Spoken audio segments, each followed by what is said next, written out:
All right. Good evening. It's time for Crypto Talk again, crypto education. I begin my day with this and I end my day with this. At least 3 to 4 hours a day. Learning more about crypto. Let's see, who do we have on? We've got the Mafoos. Welcome. Kathy Keene. Prelvis. Darnell. Benita. Michael. Oh, I can't say a new, but Bitcoin diva India. Gerald Gardner. Oh wow, while I'm speaking, new information just hit my desk. U.S. Patent Office approves MasterCard. Okay, since this evening is all about patents, I will cover this. Breaking news as we speak. India, you still planning on moving down to Puerto Rico? Let's see here. Let me put that there. All right. As a disclaimer, I am not a licensed financial advisor to be dispensing financial advice. I read the news, give my opinion, share suggestions, and it is up to you to make an informed, intelligent decision on which direction you want to move into. Now, I have 4 rules that I live by in the crypto space. Rule number 1, education is key. Education is everything. I don't deal with anybody who refuses to be educated because you're going to cost me some money. Can't invest with you. Rule number 2, never invest money that you cannot afford to lose. That should be self-explanatory. Rule number 3, always get your return on investment back as fast as possible. And rule number 4, where do you see yourself in 3 months, 6 months, a year from now? How much money do you want to be making? What vehicle are you using to make that happen in? Make the decision, take action, and stay and remain focused. It's too many things out there to get distracted by. You can't be a part of everything. You have limited resources. I've already been hit up about 8 times today that I should stop what I'm doing and jump on something else. Now, this isn't going to guarantee you success, but it will at least minimize your risk, and that's the most that you can ask for. All right, let's cover a couple of things. This is the night of patents. Got 3 articles dealing with patents. First up, an American Express files for patent for blockchain-powered proof of payment system.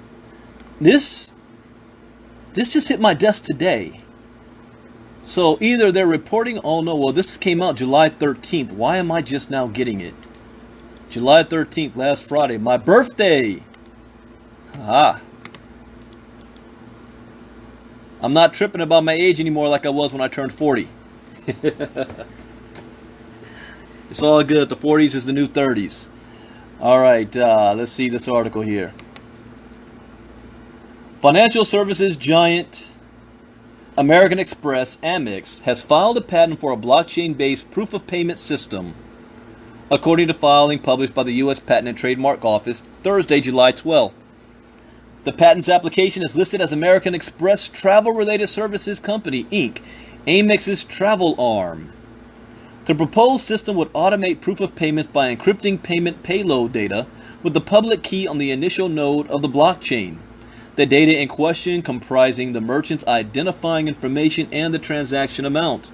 According to the patent filing, the encrypted data could then be securely propagated to a second blockchain node. In one proposed embodiment of the system, the data could then be fetched by a connected smart device that would decrypt the payment payload data and match it with the second identifier of the customer. This is going over my head so far, but it sounds good to me. What's going on, Lashana? It says, in this way, the blockchain secured system could enable smart devices to detect proof of payments and initiate actions to service paying customers. A payment processing entity, which is a credit card network, bank, debit, Bitcoin, rewards, points, or ACH, provides evidence of a payment in a tamper-proof manner by writing the proof of payment to a blockchain. A smart device connected to the blockchain may detect the proof of payment and can extract relevant information. The information may be encrypted on the blockchain such that access is restricted to entities that having the correct cryptographic keys. I understand that. That makes very good sense. Now, this moves over to the article that just popped up as I was speaking earlier. That says, U.S. Patent Office approves MasterCard's patent to speed up crypto payments. So this happened very quickly. Looks like about a 7-day, 8-day turnaround. I wonder why they move so fast on that. No, because is it because it's MasterCard? Well, the United States Patent and Trademark Office approved a patent filed by MasterCard allowing customers to link cryptocurrencies to fiat accounts through blockchain technology. Reportedly, the new method is aimed to expedite the transaction time of cryptocurrencies. Payment processor MasterCard had applied for the patent way back in May 2018. Elaborating its point, MasterCard said, consumers and merchants that are accustomed to fast transaction times are often either forced to wait a significant amount of time for a blockchain transaction to be conducted, or the payee must rely on the payer's good faith that their transfer will be valid. So far, it has not been clear if the blockchain will be a public, private, or hybrid network. The patent claimed that the majority of people are unaware of how cryptocurrency-based transactions work. That's true. Minimum amount of time is 10 minutes, as opposed to fiat currency-based transactions that happen almost instantly. MasterCard's proposed plan aims to offer all the benefits of the decentralized nature of blockchain, while at the same time maintaining the highest level of account security. The patent pointed out, while e-wallets are convenient if the funds are lost, there is no way to retrieve them. And the anonymity feature of blockchain can make it impossible for the consumer to prove their ownership of the wallet. MasterCard is also planning to attract more customers by speeding up transactions and providing security to the payee. Now, stop right there. Their ultimate goal is to attract more customers, right? And to do so, they are adopting blockchain technology. Well, if you are a competitor of MasterCard, hence American Express and Visa, don't you think they might, if they want to remain competitive, are going to do the same thing, if not more? It's a domino effect. So the company promised to keep several factors in mind while developing the new system, such as privacy, flexibility, scalability, ease of use, and, most importantly, it vows to be a trusted partner. Although the Bitcoin blockchain does take 10 minutes to process a transaction, there are now different blockchain networks in the cryptocurrency space that transact in a couple of minutes. However, it will be worth watching how exactly MasterCard's new method to speed up crypto transactions turn out. All right, we're still on the topic of patents. So let's see here. What is this one? Barclays, 300-year-old UK legacy bank, files crypto patents. I mean, success leaves clues. Let's see. The UK's Barclays, arguably the most powerful international corporate bank in the world, filed 2 crypto-related patents this week. The 300-year-old legacy bank gobbled up exclusivity over cryptocurrency transfers and distributed ledger data storage. There appears to be a trend for companies, both in and out of the ecosystem, aiming to lock up the potential of money's future. You hear that? Adjectives mean something. Whenever I read articles like this, I go a little bit slower. These mean something. They're talking about the future of money, and they're preparing for. See, Barclay, you don't be around for 300 years if you're not always prepared to adapt to the changing of times. And so if Barclay wants to be around for another 300 years, they're preparing for the next evolution and future of money. It says maybe it's a sign of things to come. Barclays, founded in London around the late 17th century, filed 2 patents with the United States Patent and Trademark Office this week. One concerns a method and system for transferring digital currency from a payer to recipient, comprising receiving an identifier of data describing the first entity, application number, whatever. The other is a method and system for recording data describing a first entity, the data endorsed by a second entity, comprising the second entity validating data describing the first entity, wherein an identifier is associated with the data. The identifier being generated from a public key of the first entity, crediting investors Julian Wilson and David Fulton, both of Cheshire, Great Britain. It doesn't get more legacy financial than Barclays. It is a staple on English stock exchanges, along with the definitive seat on the New York Stock Exchange. At least one study published just a few years ago pins it as the most powerful bank in the world. The bank has been particularly active in the crypto sphere the past 2 years. Really? I did not know that. Summer of last year, it openly worried about crypto's threat to its industry. Spring of the present year saw it team with Coinbase, and rumors are it's considering its own crypto trading desk. The above patents will only add to speculation the bank is positioning itself in light of future fiscal reality. Reality is starting to set in with the banks. Patents all around. This week, no less than MasterCard appears to be flirting with crypto patents.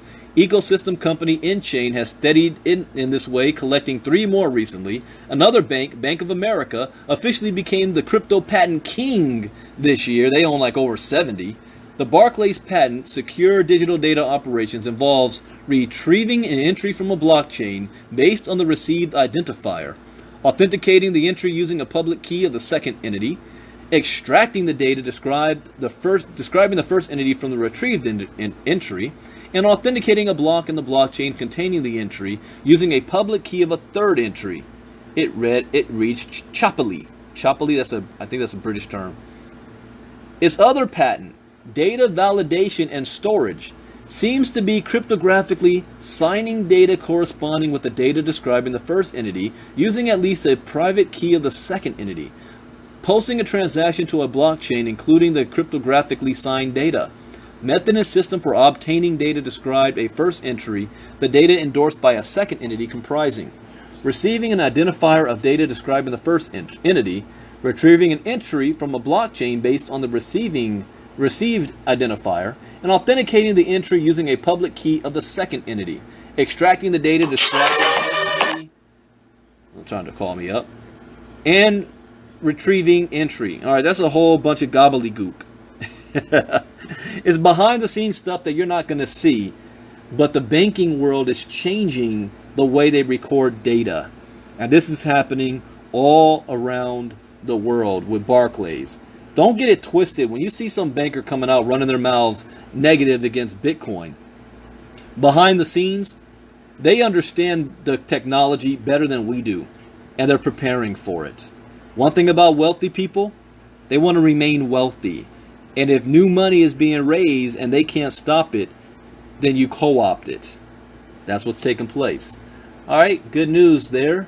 Let's see, what other news do I have here? Bitcoin rally converts. I love that word, converts. Staunch bear sees price breaking above $8,000. All right. Let me post this in the link. See what they're talking about here. Whether it's FOMO, fear of missing out, or a conscious judgment, Bitcoin bears seems to be fastening their seatbelts for a ride to the moon too. According to Boris Schlossberg, the managing director of FX strategy at BK Asset Management, the fact that Bitcoin had broken above the US $7,000 level was a possible indication that there was still more upside potential. Of course there is. Per Schlossberg, who has been a long-time Bitcoin bear. Oh, he's admitting it. Okay. Technical analysis was playing a bigger role relative to fundamental analysis. The asset is trading much more on technical rather than fundamental considerations, and the shortcoming rally has scope to go even further, said Schlossberg on CNBC's Trading Nation. I love how these guys, one show, it's the bubble's crashing, it's collapsing, it's dead. Told you it was speculative, you're gonna lose all your money. And then a week later, the numbers show that it's gonna keep rising steadily, and Yeah, assets going to keep growing. Really? It says resistance in sight. Schlossberg is now of the opinion that the cryptocurrency could rise above $8,000. The foreign exchange strategist, however, warns that this is where serious resistance will emerge if and when the price reaches that level. I tend to agree with that. Besides the technical drivers, other catalysts that Schlossberg cited as having brought about the Bitcoin rally included the revelation that the world's biggest asset manager, BlackRock, was considering investing in Bitcoin futures. Additionally, the asset management firm was exploring cryptocurrencies in general, as well as blockchain technology. Yet another catalyst from mainstream Wall Street was Steve Cohen, a hedge funder who has recently revealed to have invested in a cryptocurrency hedge fund. Per Schlossberg, Bitcoin also stood high chances of further appreciation if the adoption of blockchain technology by the mainstream financial sector increased. I just read about Barclays, since it would help in enhancing Bitcoin's digital gold reputation. Is the worst over? I don't think so. Others who are also holding a bullish sentiment for Bitcoin include Barry Silbert, the founder of New York-based venture capital firm Digital Currency Group. Earlier this week, Silbert told CNBC that Bitcoin breaking above that 7,000 was a strong indication that the flagship cryptocurrency had finally bottomed out. I don't think so. I don't think we're going to see a breakout until maybe September. Now, I am not a licensed financial advisor. Do not make any investments based on what I just said. I'm only sharing my own personal opinion. And I will be glad to be wrong about that. I want my investments to go sky high too. Also this week, Digital Currency Group's subsidiary Grayscale Investments announced that interest in Bitcoin from institutional investors was growing. According to Grayscale, the firm was getting new investments totaling close to $10 million every week for all its products with Bitcoin Investment Trust, witnessing average weekly investments of slightly over $6 million. About 56% of the investors were institutions. Modest projection. Additionally, the co-founder of investment firm Avenue Capital Group, Mark Lazary, earlier this week predicted that Bitcoin could be worth $40,000 in the next couple of years as the adoption rate rises. Lazary, who is also the owner of basketball team the Milwaukee Bucks, is estimated to have invested $17 million in his personal capacity. That's 1% of his wealth. How would you like it if 1% of your wealth is $17 million? The price appreciation of Bitcoin this week also coincided with the announcement of Goldman Sachs that David Solomon, who is considered more crypto-friendly compared to Lloyd Blankfein, will be succeeding the latter as a CEO. I read that article, but I didn't cover it in Facebook Live about Goldman Sachs. All right, and the last article, before I got to do my presentation tonight for Cryptogenics. If you guys have not gotten a machine, you are slipping. You're going to feel so freaking sick within 6 months if you have not ordered a machine yet. That's all I can say. I mean, I made stupid money this week, but that's all I can say. I can't say anymore. Compliance and all that good stuff. All right, Coinbase CEO tops Rihanna in Fortune's 40 under 40 list. I mean, when I see stuff like this, it makes me feel a little inadequate because I just turned 42. And this dude is the CEO of Coinbase. You know, he's going to be probably in the top 10 richest men in the world in the next 5 years. Yeah. Next 5, maybe 10. Before he's 50, he'll be in probably top 10 richest men in the world. Man. So, what does this have to say?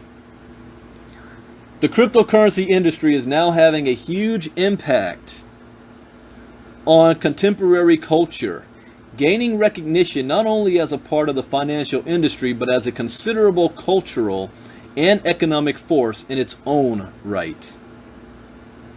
If the latest 40 under 40 list by Fortune magazine is anything to go by, A 24-year-old Russian-Canadian programmer for Toronto, who only entered the limelight in 2013, is only marginally less influential than Rihanna, one of the world's biggest pop stars, and that's not even the biggest story.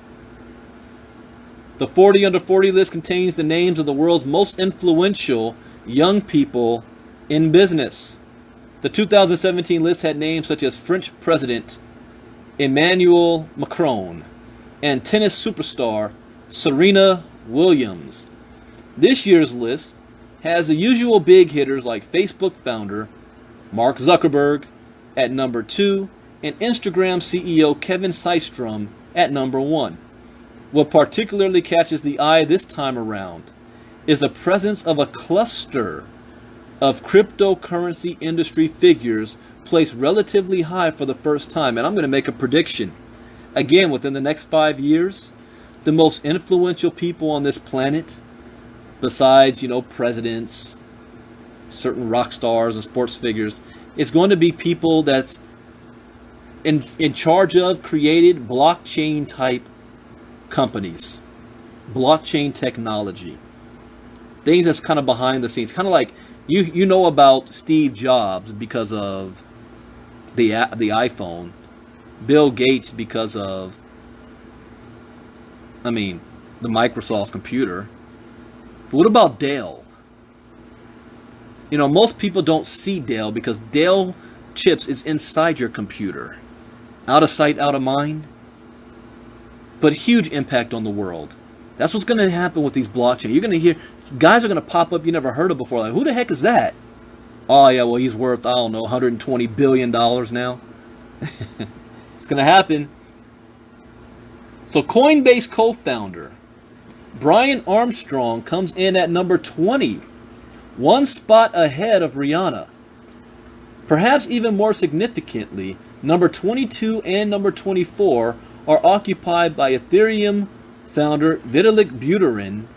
That kid's 20. 21 years old? 19, 20, 21? And Robinhood founder Vlad Tenev, respectively. Adam Draper is one of the people most excited by the list and its implications for the growing stature and perception of cryptocurrencies. The Boost VC founder captured the mood with an exciting tweet that read, "This is awesome! Brian Armstrong and Vitalik Buterin and Vlad Tenev are ranked 20, 22, and 24 on the Fortune magazine 40 Under 40. Number 21 is Rihanna. Crypto is as big as Riri. New slogan for our industry." Don't go that far, man. Alongside Fred Ursam, 35-year-old Armstrong has steered Coinbase, he's 35, through a period of strong growth since its inception in 2012. The platform now boasts over 13 million users across 190 countries. In 2017, Coinbase became one of the only 5 crypto companies at the time to obtain a BIT license from the New York Department of Financial Services. Armstrong's inclusion in the 40 Under 40 list comes as welcome recognition for his role in the growth of cryptocurrency from an obscure internet curiosity to a global financial reality. As cryptocurrency grows bigger and achieves more recognition as a tradable asset class, industry experts like Barry Silbert believe that Bitcoin and other cryptocurrencies are close to achieving stability and will inevitably become accepted as bona fide parts of the global financial system. In fact, fans of Rihanna may soon be able to directly purchase her albums and concert tickets with cryptocurrency. When that happens, it will probably not seem like much of a stretch to say that crypto is as big as Riri. It's far bigger than Riri, alright? But I guess that grabs some headlines. Alright, that's all for the news for tonight. I hope you learned something new. As always, that is the point. In about 30 minutes from now, I will be doing our cryptogenics presentation. If you don't have any type of education at all, or even if you do, this is a great foundation to have in your portfolio. Like I said, I have no respect for any so-called investor, and I can care less how much money you've made, and you don't have a basic foundation in crypto education, nor are you even willing to further your education, because eventually you're going to lose. And you're not going to know when to pull out, when to maneuver. Education is the key to everything.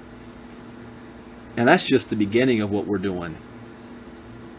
Those of you who want to be able to earn a lot of money without having to recruit anybody, without having to build a team, we got that. Like I said, we are going to be helping people make stupid money in the near future. So, that's going to be on www.kgxglobal.info. www.kgxglobal.info in 30 minutes. Let me type that in here for those that still don't get it. kgxglobal.info. As I stated this morning, we're having a LA event August 4th, 5th, and 6th. That weekend. I'll be speaking on that Saturday, and then I will be in Chicago the following week. There's a huge Les Brown event going on and a breakaway for crypto. So I will be speaking there in Chicago on the 10th. Oh, I don't know which date. I just know the weekend, the 10th, the 11th, and the 12th. I'll be in Chicago. So with that, hope you guys learned something new. Like I say, as always, that's the point. And I will see you all. Oh, wait. One more thing I got. Those of you that like listening to my crypto talks, or you don't get to see them live, you always want to be able to go back and watch them, I have a brand new social media channel. You might not have heard of this. Zanduja. So let me put my link so you can find all of my crypto talks, past ones, here. I need to do a mass forward on this. But for now, that's the link. Zanduja.com/crypto-talk. All of my crypto talks there. Plus, I have a Bitcoin Brandon channel. I have a GreenX mining channel, and I'll probably create a couple more. Some of my favorite music channels and stuff like that. But anyways, hope you guys have a great evening. I'll see you all in the 30 minutes. Those that hop on, God bless. Good night. Bye bye. Crypto Gen X.